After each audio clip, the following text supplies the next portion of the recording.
Oui, bonjour. C'est un contrôle de police du métaverse. Est-ce que vous avez votre identité numérique sur vous? Bon, je rigole un petit peu, mais c'est ce qui est en train d'arriver. Et je te parle souvent du futur dans mes vidéos parce que je me projette pas mal pour essayer de comprendre les tendances. Et c'est aussi en comprenant les tendances que on va peut-être essayer de mieux s'en sortir ou bien se positionner. Et puis il vaut mieux prévenir que guérir. Donc dans cette vidéo, je vais te parler de l'identité numérique, évidemment de crypto, et puis de ce monde, du métaverse, de la réalité augmentée, de ces mondes virtuels, tout ça qui va se combiner en fait, le digital qui va devenir omniprésent, qui est déjà très présent, et ce monde de la donnée, de la protection de la vie privée, de votre identité, parce que ça va être un enjeu crucial. Et finalement, ce dont je vais te parler là dans cette vidéo, c'est une introduction. Après, ce sera à toi de pousser ta réflexion et peut-être pousser tes recherches sur différents projets dont je vais te parler aujourd'hui, mais sans approfondir. Puisque c'est devenu un passage obligé, tu vas devoir t'abonner. Sinon, je peux pas t'identifier. Bon, bref, je raconte des conneries.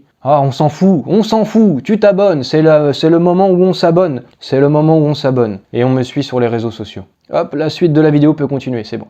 J'investis dans les cryptos pour être riche dans le futur. Paire de couilles dans le futal, ainsi soit-il. Mon bitcoin est mon couteau. Bienvenue dans le futur. Bienvenue dans ce monde qui sera hyper connecté avec une réalité augmentée et une réalité virtuelle avec un métaverse. En fait, bienvenue dans Black Mirror. C'est un extrait de Black Mirror que je suis en train de vous passer et on voit que chacun a une identité en fait avec une notation. Cette identité permet d'accéder à tel ou tel service et là en plus il y a une réputation avec un système de notation. Bon, vous êtes sûrement nombreux à avoir vu cette série, donc vous savez que dans cette série, en fonction de sa note, tout le monde n'a pas accès aux mêmes choses. Certains ne peuvent pas voyager, prendre l'avion ou le train, et tout un tas de trucs. Évidemment, il n'y a aucun rapport avec la réalité, évidemment. Mais est-ce qu'en fait, petit à petit, c'est pas ce qui serait en train de se mettre en place, et est-ce qu'on commencerait pas à avoir une identité numérique qui se développe et qui va faire partie intégrante de nos vies dans ce futur très proche, avec les métaverses et tout ça?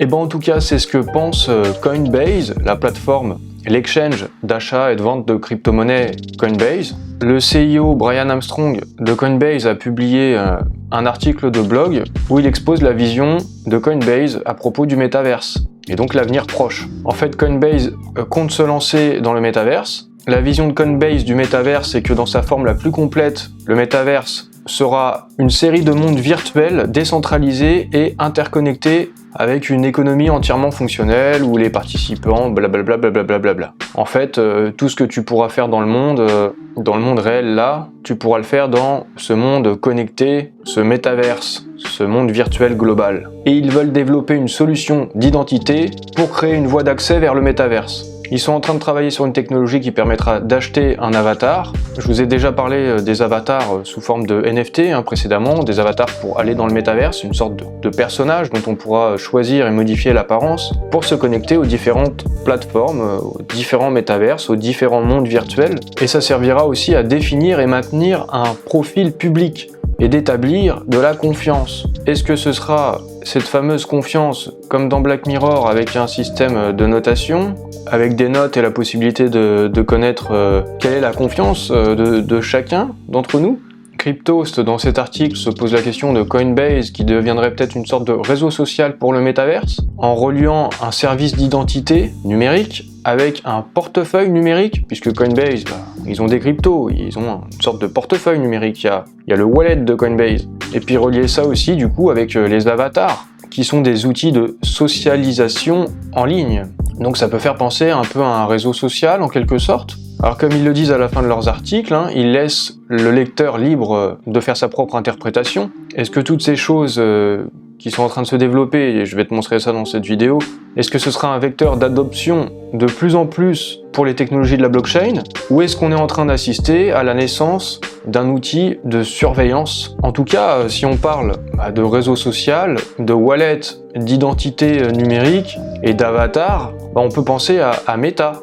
la fin de l'année 2021, ils ont parlé de leurs ambitions concernant le métaverse avec des avatars. C'est un réseau social, Meta, Facebook, donc avec une identité, nom, prénom, voire lieu de naissance, tout un tas d'informations personnelles. Il manque plus qu'à leur fournir un document officiel d'identité pour qu'ils valident notre identité, comme un passeport, une carte d'identité, comme quand on s'identifie sur une plateforme comme Binance ou Coinbase. Et Meta, en plus d'avoir du coup une identité numérique qui est proposée, ils sont aussi en train de développer, et ils sont prêts à mettre en place Novi, un portefeuille connecté pour un monde connecté, un wallet du coup, avec ils n'ont pas encore pu lancer, ils peuvent pas encore lancer leur propre crypto, parce qu'ils doivent obtenir des autorisations des autorités pour ça, mais ils ont déjà mis en place un stablecoin dans ce portefeuille Novi.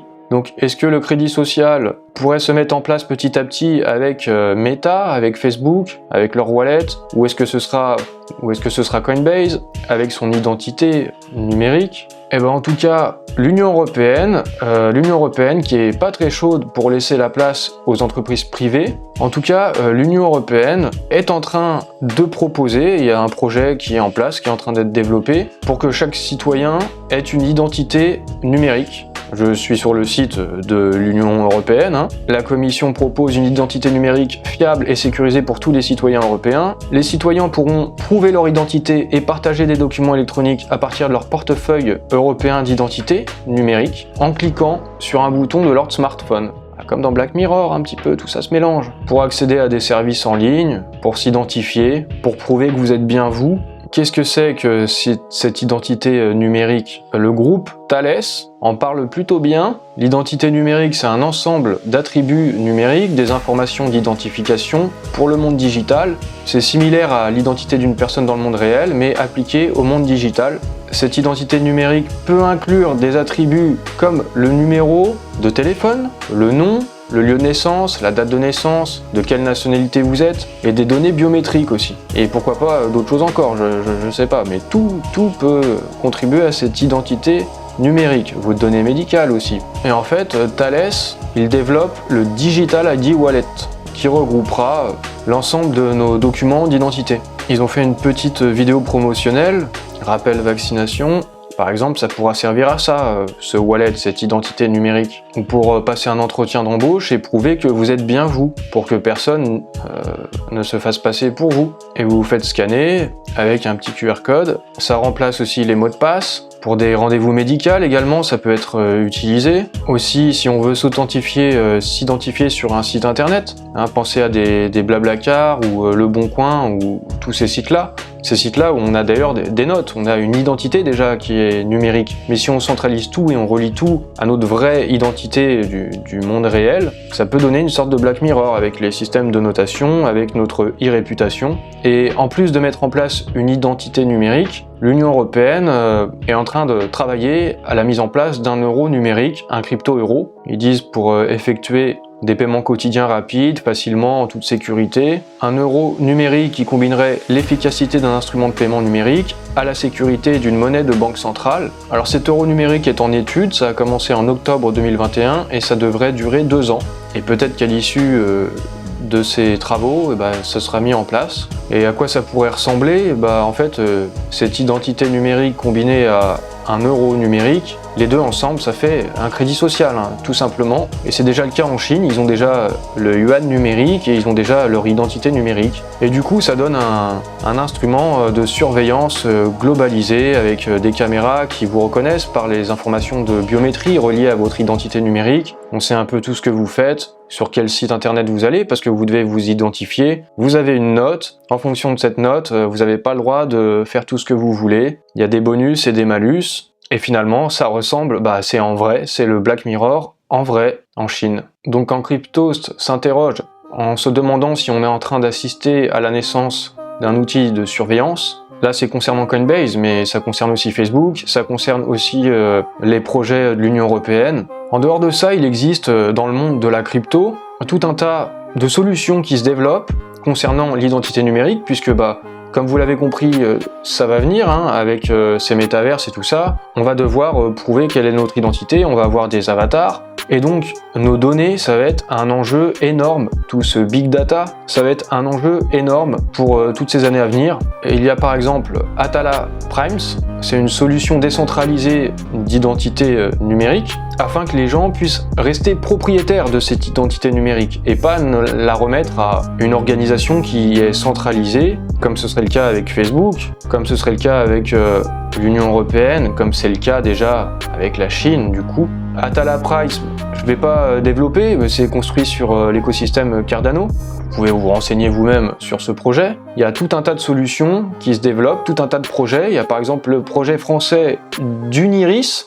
Je vous invite à vous renseigner sur Uniris, mais comme d'autres projets français, il y a par exemple XSL Labs qui, pareil, qui vise à déployer un moyen d'identification qui permettra à l'identité numérique d'être vérifiable et décentralisée. Vous serez le propriétaire de vos données et avec ce type de projet, vous pourrez même choisir de prêter en quelque sorte vos données et en prêtant ces informations, si vous le décidez, vous pourrez même avoir des récompenses et être rémunéré pour ça. Donc je vous invite à vous renseigner sur tous ces projets, hein. Et il y en a plein. Il y a par exemple Civic, le CVC, qui fait aussi de la vérification d'identité, ou le projet Oasis Labs avec le Rose, construit sur l'écosystème Cosmos, la sécurisation des datas. Je vais vous conseiller un livre qui vous donnera beaucoup d'informations sur ce qui va probablement venir dans les années proches là. C'est un livre qui date de 2015 je crois, qui s'appelle Zéro de Mark Ellsberg. C'est un roman,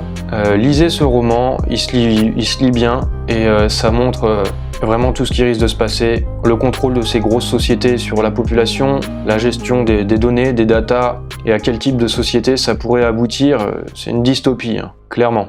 Bon alors Black Mirror ou pas Black Mirror, je sais pas exactement, le bien, le mal, qu'est-ce que c'est tout ça, qu'est-ce que ça veut dire, comment ça va évoluer, comment tout ça va se mélanger. Il y a plein de choses à prendre en compte et je suis incapable de dire aujourd'hui qu'est-ce que ce sera précisément. Mais jusqu'ici, il y a certains romans d'anticipation, comme celui dont je viens de te parler, ou des séries comme Black Mirror.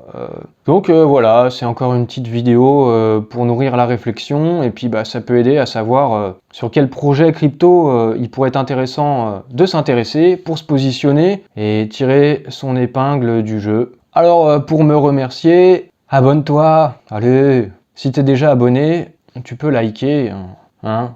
Donc plus de likes possible, et c'est le plus de visibilité possible.